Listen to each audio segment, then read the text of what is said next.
Hi there.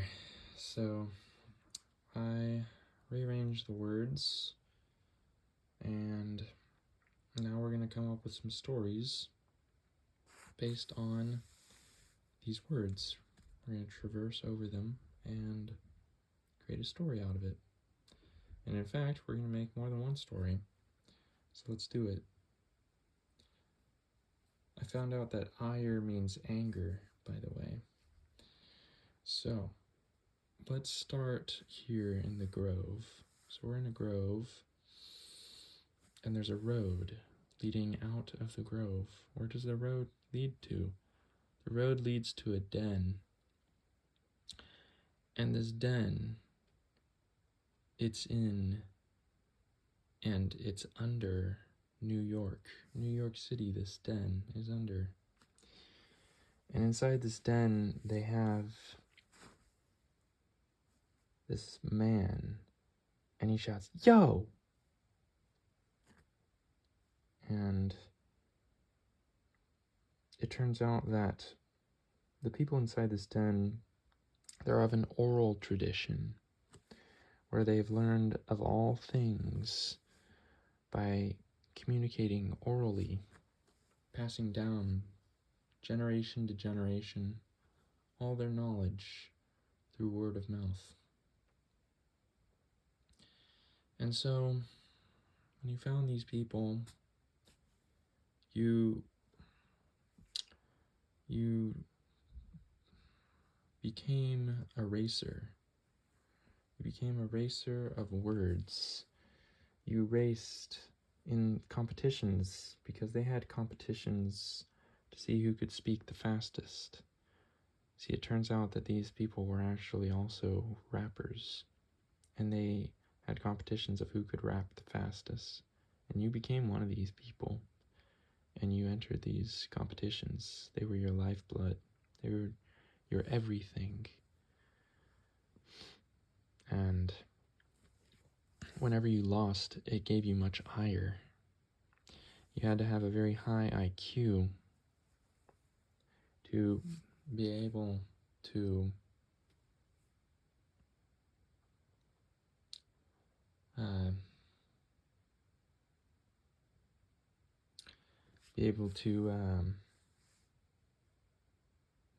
outcompete the competition, for these are the oral people, and they spend their whole lives training on word of mouth and rapping. And so, with a high IQ and with great ire, you actually raced out of here because you could not stand this oral tradition anymore. You said, "Yo, I'm out." And so you get out and you come out of the den to be in New York City, and you traverse the road to get back to the grove. And from there, you see this plug, and you're starting to feel like prey because they're coming after you. They don't like what you did. They don't accept that you left their society, and so they have chased you. And so you see this plug, and they are your ex-family, and you have quit their tradition. They've chased you down to this plug, and you use your chi to open the plug and get under this drain and hide while they pass by, allowing you to be safe from these people. Alright, so that was our first story. That was interesting. Now, let's do a story where you don't have to traverse this like a road, but instead you can bounce and associate off of it as in any which way. So let's do that. And then Um,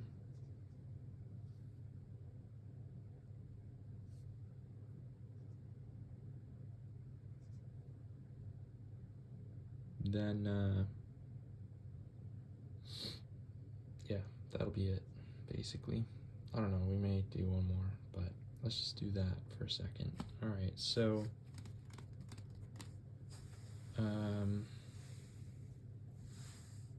let's start at prey. So there's this prey, and it's this deer. So now I'm also going to interject like some story elements that you don't see here. So it's going to be much more free form. Much more of an association game, if that makes any sense. And then we'll use these words. We'll end up using all these words, but we're just going to build more story by using other words and using our imagination and our ability to associate.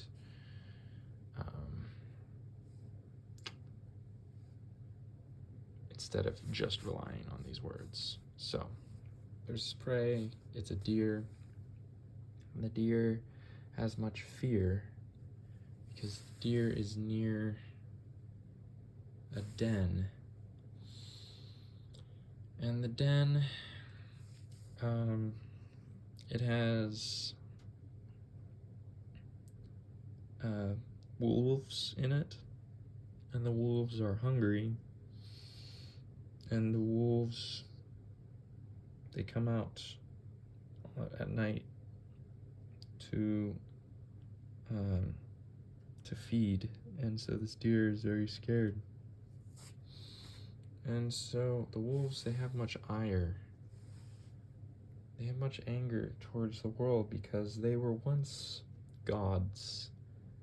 They are fallen gods who were trapped inside these wolf-like bodies because they went from being gods to being titans. And from being titans, they were cursed and transfigured to becoming wolves, these lesser form creatures, because of their ill doings. They had, and still have, an extremely high chi level. So they have much energy, they're very powerful. Unfortunately, they don't have an extremely high IQ, although it is somewhat high, but compared to the all, compared to the omnipresent, omniscient, omnipotent consciousness that is God, they do not have a very high IQ. But they are crafty, they are crafty. They're like the jesters of God's archetypes, God's split selves. The jokers. So, they got themselves into trouble. They became wolves. And now they feed on the innocent. And this deer is worried about becoming their next meal. And so, what the deer does is it does this very strange tactic. The deer picks up the art of slinging yo-yos because the deer figured, if I can distract them for long enough, they'll see me more like a friend and less like prey. So the deer got really good at yo-yoing. The deer was anthropomorphic, mind you, and the deer had opposable thumbs, so it could do this. And so the deer got really good at being very entertaining orally and slinging yo-yos. And so every night, despite its fear of being prey, it would go to this den and it would sling yo-yos while saying a bunch of fancy oral words in front of these wolves. And by golly, it actually worked. The wolves were so entertained that they kept the deer around. And actually, more and more, they kept on asking for the deer to come around to entertain them. They enjoyed the entertainment of the deer so much that the deer was actually treated as almost royalty. The deer went from the status of being prey to being completely pampered and was given nothing but the very best treatment from the wolves. The wolves would even get the deer all the food and water that it required. They used a secret road that led away from the den that basically led into Ferry. And in Ferry, that is where they would feed, unfortunately. And they would also find many objets d'art and delicious accoutrements for the deer there. All these vegetable items and whatnot. Very fantastical, almost cosmic fruits and other food items that are beyond your imagination. The deer was like not happy because the deer, let's be real, I mean, the deer was really enjoying being pampered by what it would have considered its predators to be, being prey and all. So yeah, the role reversal has been great, and the deer has gotten extremely good at slinging yo-yos. But the deer is not happy about them feeding at the land of the fairies, the land of the fae. The wolves would come back and tell the deer of their tales of ravaging the towns and the different magical places inside Fairy. And the deer has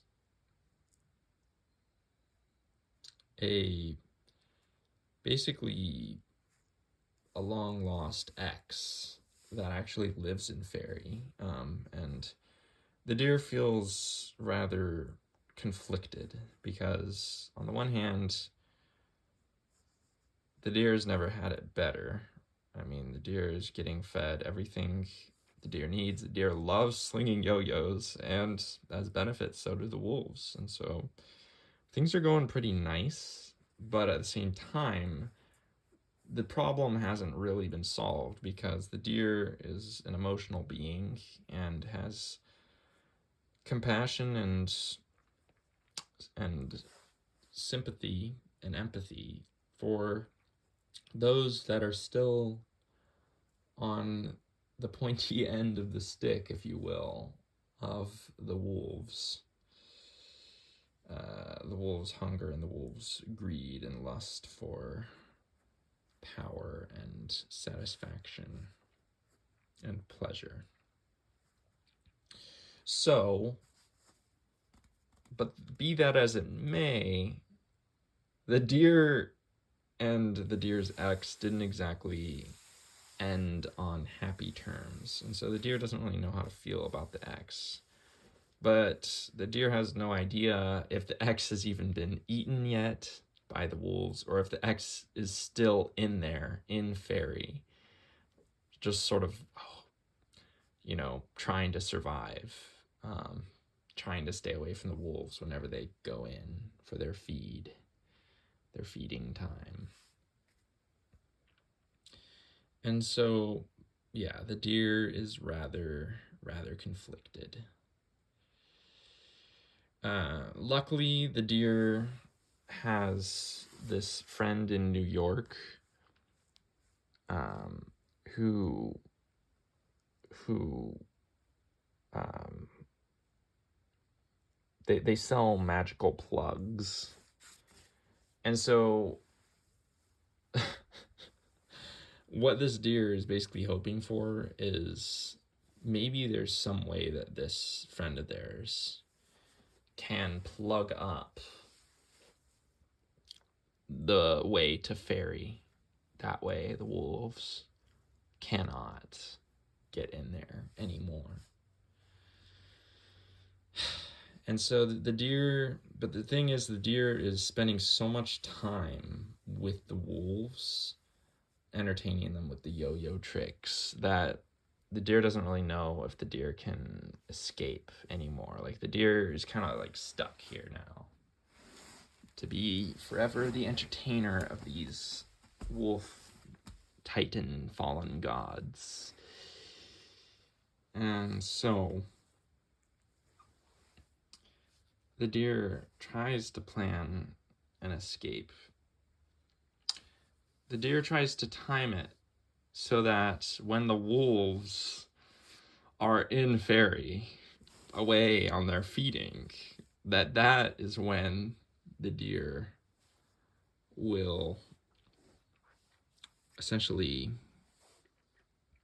quit sticking around and go to New York, where their friend is, and ask them for this favor. And so one night, the wolves go out to feed. Funnily enough, they ask the deer, "Hey, you've been around for a little while. You know, we're wondering if you want to come with us. Come with us to our feed in the fairy land. Witness our great, immense power, and witness how we bring to you all the delicious and lovely items that we bring back to you from these trips." And the deer almost decides to go to find out if their friend, their ex, is still inside Fairy alive. But the deer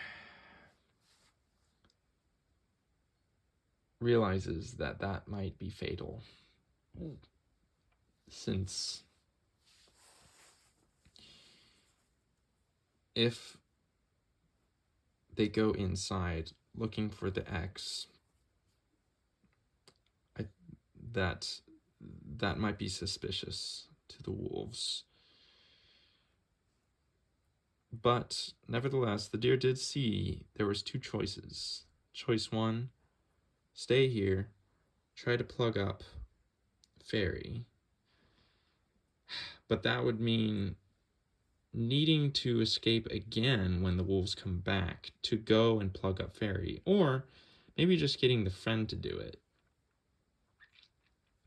So the deer realizes that they can just get their friend to do it. They don't actually have to leave the wolf encampment. Is that a word? The wolf camp?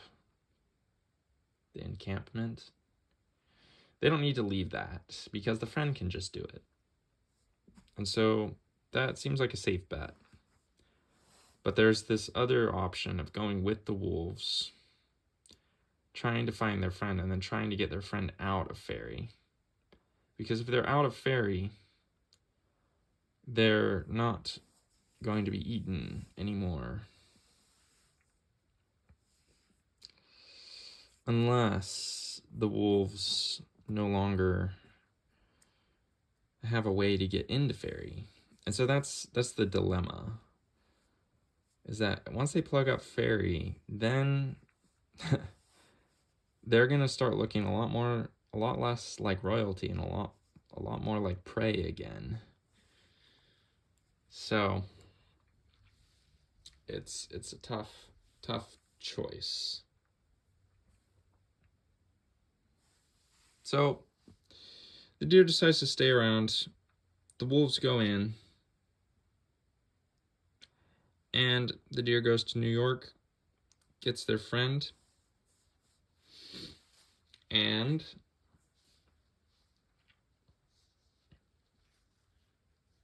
tells them everything. The friend basically says, okay, I'll do it on one condition. That condition being that you must reveal to your ex that you are still alive.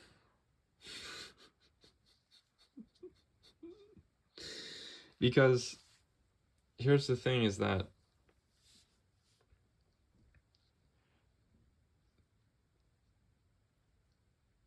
the lore gets deeper, because Fairy didn't open.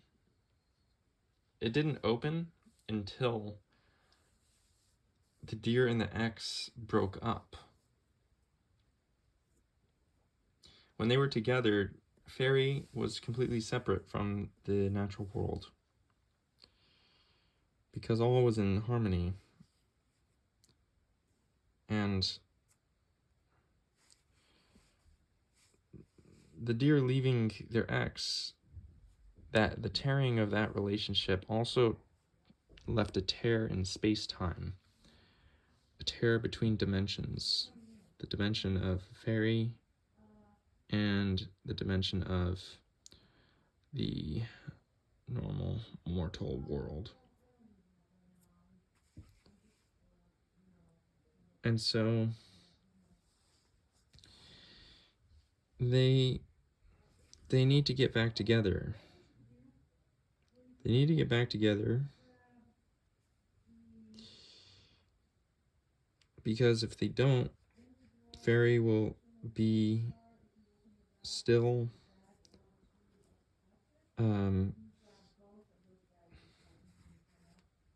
connected to the world, and maybe it's not supposed to go back, but to the way things were. But basically,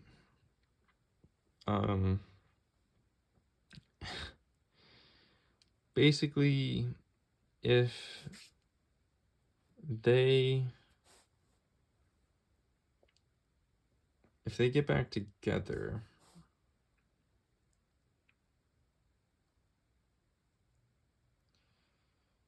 maybe what it would actually do is it would fuse the worlds together, allowing them both to exist sort of together. And I don't know. Story's going off the rails. I'm trying to put it all together, but I think it's I don't know, it's just difficult. So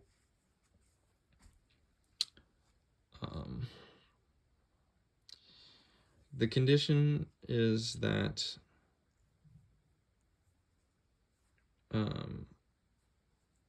the condition, I'm changing it. The condition is actually that you must get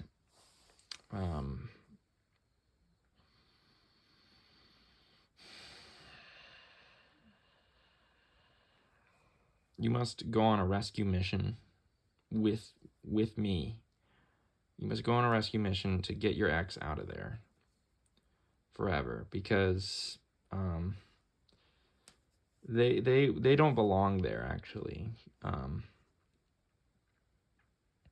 And you have to lock yourself in there because you are Fae, actually. So the roles have been reversed. So the deer was actually Fae, but ended up in the mortal realm, and their ex, they were mortal but ended up in the Fae realm. So everything's backwards. And so they said, you must go back to the Fae and you must get this person back into the mortal realm. And so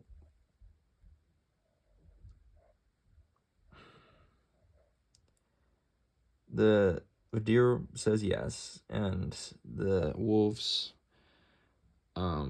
they do their feed thing, and then they come back, and then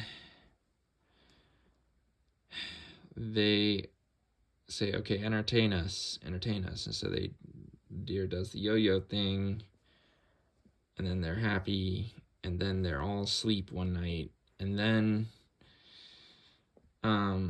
the friend comes along and is like, okay, I will help you plug this place, but let's do this rescue mission where we both go in Fae together and then get your friend out.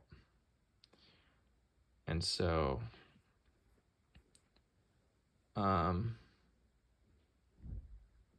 they go, and as the deer's leaving, one of the wolves hears the deer, and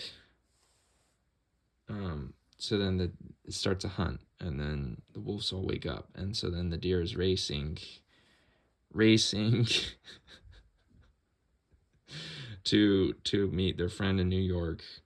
When they meet the friend in New York, then they have a secret way to get into Fae, a secret way to get to the entrance of Fae, and so then they take that way, and the wolves follow them down this secret passage, and then they get to Fae. We get in there, and the wolves are chasing them, and they find the friend or the ex, and then the wolves are like, hey, we found you, and then they are chasing them around, and then they get out, and then the wolves are still in there, though,